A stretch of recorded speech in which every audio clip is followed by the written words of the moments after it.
This channel does not promote any violent, harmful, or illegal activities. All content provided by this channel is meant for an educational purpose only. Top quality और consistent performance के लिए सिर्फ silver pumps नाम याद रखना। অন্যদিকে আমেরিকার সঙ্গে পরমাণু বৈঠক ভেস্তে গিয়েছে নেতানিয়াহুর জন্য এমনটা ইরান দাবি করছে। ইচ্ছাকৃতভাবে আমেরিকার সঙ্গে পরমাণু বৈঠক ব্যাহত করার জন্য ইরানে আক্রমণ করছেন নেতানিয়াহু, এমনটাই দাবি ইরানের বিদেশমন্ত্রীর। হামলা চালিয়ে বৈঠক ভেস্তে দিয়েছেন ইসরায়েলের প্রধানমন্ত্রী। যুদ্ধবন্ধে ট্রাম্পকে উদ্যোগী হতে হবে এমনটাই মন্তব্য ইরানের বিদেশমন্ত্রীর। ওয়াশিংটন থেকে একটা ফোন পেলেই মুখ বন্ধ হবে নেতানিয়াহুর, দাবি ইরানের।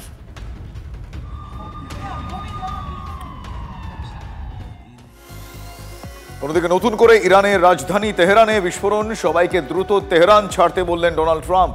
সোশ্যাল মিডিয়াতে একটি পোস্ট করেছেন মার্কিন প্রেসিডেন্ট, আর তাতেই সবাইকে অবিলম্বে তেহরান ছাড়ার হুঁশিয়ারি দিয়েছেন ডোনাল্ড ট্রাম্প। অন্যদিকে পরমাণু চুক্তি নিয়ে ইরানের উপর চাপ বাড়াচ্ছেন মার্কিন প্রেসিডেন্ট ডোনাল্ড ট্রাম্প, আর ওই চুক্তিতে সই না করলে ইরানের পরিণতি যে ভালো হবে না সেটাও বুঝিয়ে দিয়েছেন ঠাড়ে ঠোড়ে ডোনাল্ড ট্রাম্প। মার্কিন প্রেসিডেন্ট স্পষ্ট করে জানিয়ে দিয়েছেন যে ইরানের পারমাণবিক অস্ত্র থাকতে পারে না, তবে তার কথা না শুনলে ইরানের উপর আক্রমণ যে আরো বাড়বে সেটাও তিনি বুঝিয়ে দিয়েছেন।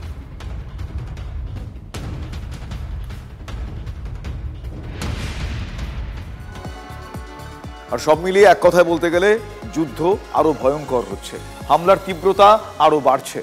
এখানেই প্রশ্নটা উঠছে, এবার কি তাহলে সরাসরি যুদ্ধে জড়িয়ে পড়বে সুপার পাওয়ার আমেরিকা? প্রশ্নটা এই মুহূর্তে কিন্তু পরিস্থিতি তুলছে। ইরান স্পষ্ট করে দিয়েছে যে ইসরায়েলকে যুদ্ধে সাহায্য করলে, মানে যে দেশ ইসরায়েলকে যুদ্ধে সাহায্য করবে সেই দেশকেও টার্গেট করা হবে। বোঝাই যাচ্ছে প্রচ্ছন্নে আমেরিকাকে উদ্দেশ্য করা।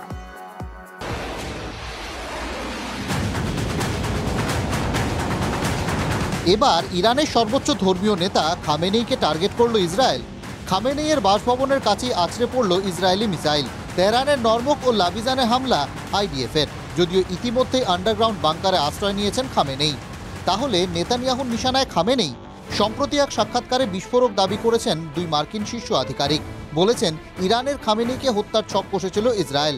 ইসরায়েলের পরিকল্পনায় বাদ সাধে আমেরিকা। ট্রাম্পের আপত্তিতেই ইরানের সুপ্রিম লিডারকে হত্যার ছক থেকে পিছিয়ে আসে নেতানিয়াহু। বিস্ফোরক অভিযোগ, ইরানের বিরুদ্ধে যুদ্ধে ইসরায়েলকে সাহায্য করছে আমেরিকা। পুরো বিষয়টি নিয়ে ওয়াকিবহাল ইরানও। ইরান বলেই দিয়েছে ইসরায়েলকে সাহায্য করলে তার ফল ভুগতে হবে।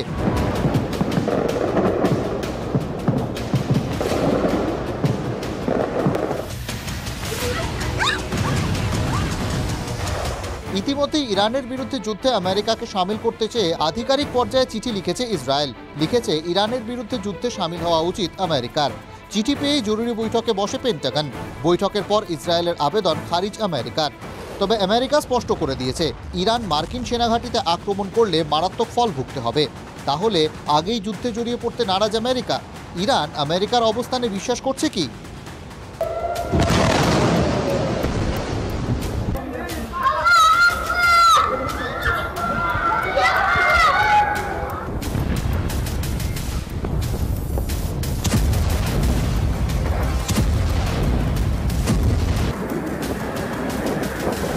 আমেরিকাকে বিশ্বাস করতে নারাজ ইরান। দিন দুয়েক আগেই 14 জুন ৭৯ বছরে পা দিয়েছেন মার্কিন প্রেসিডেন্ট। সেদিন ট্রাম্পের প্রশংসায় পঞ্চমুখ নেতানিয়াহু।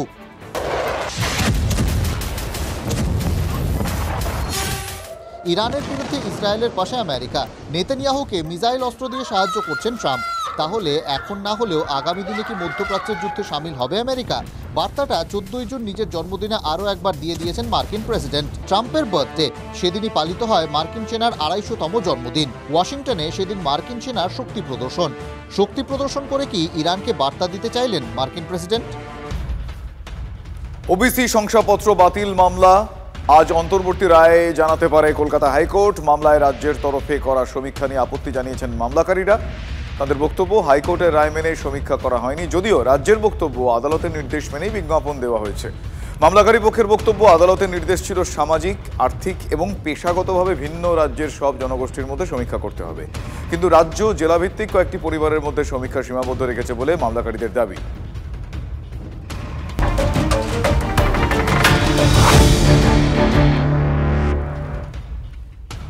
নিম্নচাপের জেরে দক্ষিণবঙ্গ জুড়ে বৃষ্টি।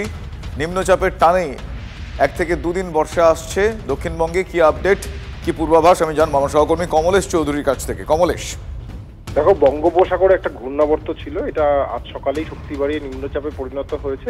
বাংলাদেশ লাগোয়া গাঙ্গেয় পশ্চিমবঙ্গের উপর এই নিম্নচাপ রয়েছে এবং তার প্রভাব আমরা সকাল থেকে দেখতে পাচ্ছি। জেলায় জেলায় বৃষ্টি হচ্ছে, কখনো আসতে কখনো বেশি, মানে নিম্নচাপের মতোই যেরকম বৃষ্টি হয়, টানা বৃষ্টি ঝিরঝির করে হয়েই চলেছে, কখনো কখনো একটা ইন্টেন্স স্পেল হচ্ছে। আজ এবং কাল দক্ষিণবঙ্গের জেলাগুলোতে ইনক্লুডিং কলকাতা ভারী থেকে অতি ভারী বৃষ্টির সতর্কতা রয়েছে এবং আবহাওয়াবিদ যেটা বলছেন যে এবার দক্ষিণ পশ্চিম মৌসুমী বায়ু 1 থেকে 2 দিনের মধ্যে দক্ষিণবঙ্গে প্রবেশ করবে। শুভ, ধন্যবাদ কমলেশ।